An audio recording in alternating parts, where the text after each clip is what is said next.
back up, got on off the 55 on Bristol, kind of went around Costa Mesa, and now we're coming up through Harbor, through Santa Ana here. And you can see they're at a very low rate of speed. He's not really going that fast, and kind of working his way along here north on Harbor, heading up towards the 22 freeway. So all we know right now is there's two people in the vehicle. It's a stolen van, as you see.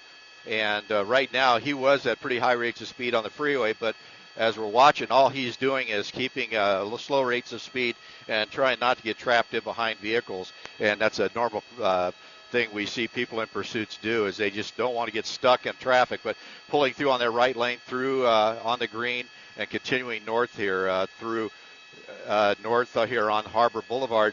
We're coming up to, I believe it's going to be Ettinger that we're coming up here as we work our way along. I'm going to have to send it back down to you for a second so I get clearance to get up over the top of the Disneyland TFR. So let me send it back down to you.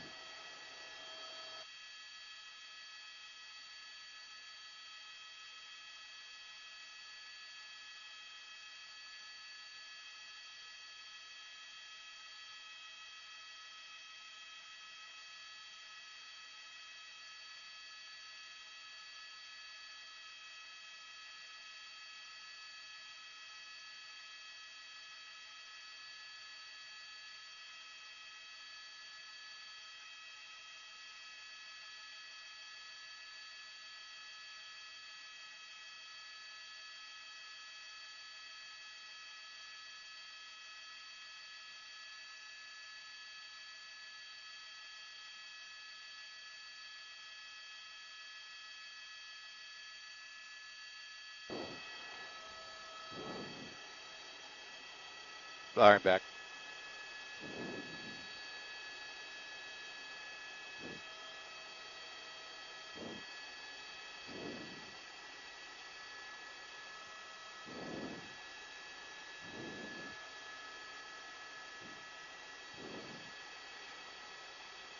You can see he's still continuing northbound. Just went through 5th Street in Santa Ana. We're slowly approaching the 22 freeway and heading up towards the Disneyland area on Harbor.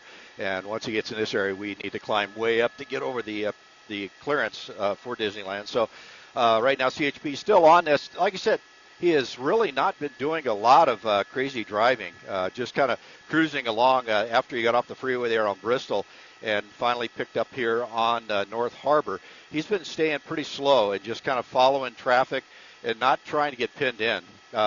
I'm waiting for the desk to come up with any more information that got out of Placentia PD to figure out if this was a carjacking or if it was just a straight stolen that they came across. But once it got on the freeway, Placentia PD went ahead and backed off the pursuit as normal. Once CHP takes over pursuit, they will not continue the pursuit if the local agency stays in the pursuit. So they will then have the allied agency back out. They'll take over total control. And now they do have a helicopter overhead. Anyway, where they keep following with the air unit overhead, and it's a CHP pursuit at this time. Now, should this go to a perimeter of that sort, Anaheim PD is keeping track of this. Their air unit was over it before the the CHP unit arrived. So they're kind of keeping a track of this so the area agencies know where this is in their city and will be able to kind of parallel on side streets, just in the hopes that when this person comes to a stop and gets out on foot, that they could be there to set up that perimeter. But now continuing north on Harbor Boulevard, going through Cardinal, we're in the little stretch of Garden Grove here, which is just south of Disneyland. And as we work our way north, he's going to start getting into some heavier traffic here on Harbor as we approach the south border. But you can see right here, he's kind of trapped in there. CHP units are behind, holding back, so they're not going to advance on him right there because you have too many people ahead of him in the way. So they don't want to do anything right here because of all that traffic around him. They don't want them to become part of the problem. So right now they're just going to hold back and keep an eye on it and see what happens. But the problem is you have a bunch of police cars back here with sirens on, lights on. You see the two cars to the right. All they know is there's a bunch of police cars here. I need to stop and pull right. So when that light turns green, we'll see what all these cars up in the front of the line does as they wait at this signal. But still stuck here waiting for it to turned green, you see a few folks there still in front of him. And as usual here on North Harbor, these lights take quite a bit of time to cycle because they're all lined up to where you come up harbor. You can be a clear run if you stay at the speed limit, but that causes sometimes when you get stopped for it to take a long time. So we're just going to have to wait out this line as he's sitting here at Cardinal, northbound harbor. But right now you see all the CHP behind, and I guarantee you that Anaheim PD, Garden Grove PD, and also Placentia PD are in the area waiting for this thing to go to ground.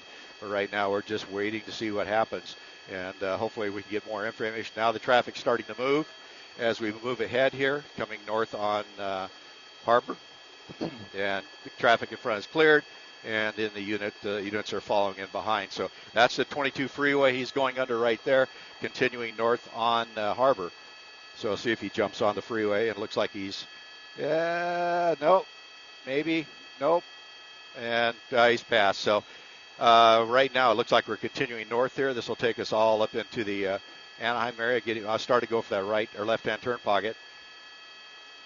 And what it was, that was a spike strip there that he drove around. So we heard about it, but we usually don't talk about spike strips on air because we don't know if he's listening or people he's talking to are listening, and we don't want to give away any tactics of the officers on the ground here. So if he knows ahead of time it's coming, he'll just do exactly that, just drive around it or make a turn. So they're attempting to stop this pursuit by spike strips, and I guarantee you that won't be the last time they try it. But as we continue here on Harbor, coming up to Garden Grove Boulevard, looks like we might be going east on Harbor Boulevard, or Garden Grove Boulevard, and then there we go, eastbound. And you can see the units are just staying pretty well behind, up into a parking lot here, right at Garden Grove and Harbor. You have to see.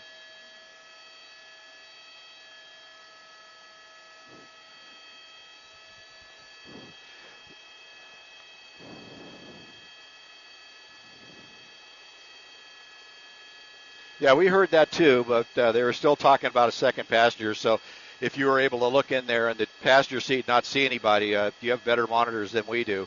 So, but then you never know who's in the back of that. So it takes out a little bit of the problem, when you have less people coming out of there. But on these things like this, it's the driver they go after. They very rarely chase a passenger because there's not really anything criminal code that covers the passenger because they're just along for the ride, unless there's some type of other crime that has occurred here, and then you'll have to get that information and figure out which one you're going to chase. But right now, back out on Harbor, coming back up to Garden Grove Boulevard, kind of made a loop through that parking lot.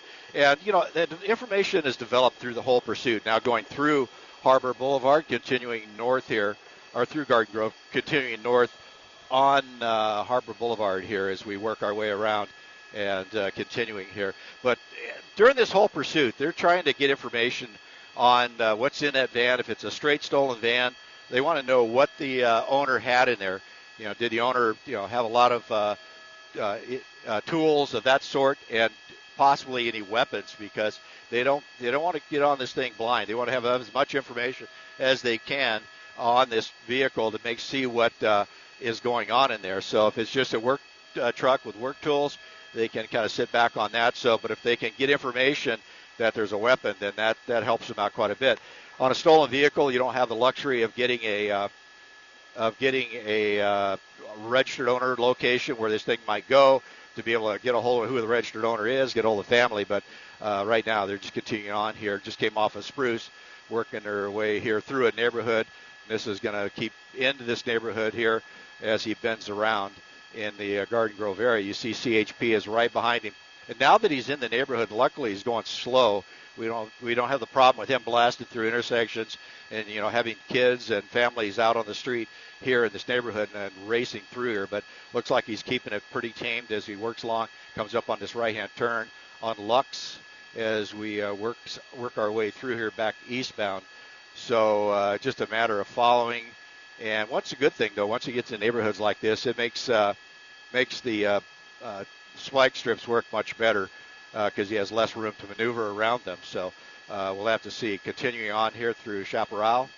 And like you see on Skyview 5, the speeds are down in the 20s. So Luckily, he's not screaming along here, so he's just looking for some place to get out at this point.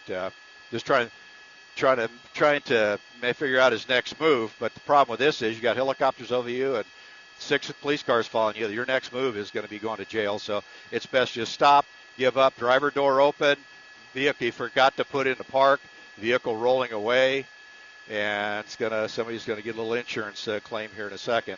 And right there, a little scrape, and hopefully that stops it, but it doesn't. So they're going to keep track of this driver in the street as this car continues down. Hopefully it doesn't pick up any speed down the street. We're going to kind of keep an eye on the car as it kind of worries over. You see a unit down here?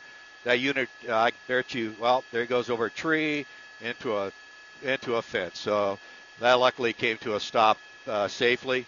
And now back down the suspect who just got out of the car, forgot to put it in park. And standing out in the middle of the street here, CHP starting their procedure to take this guy into custody. So this pursuit ended pretty much the way we like it. No real problems, nobody hurt, and it came to a peaceful end with the car. Now it's just a matter of this guy following the officer's commands and walking backwards towards them, and so they could take him into custody very carefully. Now down to his knees, and now since there's not a car to deal with, they're going to probably approach him at this point once they have him down and contained. There's also a K9 unit down here in case he decides to take off running, and that'll be launched if he does that. Now you see the rest team working their way up, and it looks like he's doing exactly what he's told, and that's how these things should end, and it makes it peaceful and very easy. And you see officers being very careful. A rest team will go up and take charge of him while the other officers handle the perimeter, and that K9 there off to the left just in case. But looks like this is going to come to an end here on Volkwood and Heather here in Garden Grove.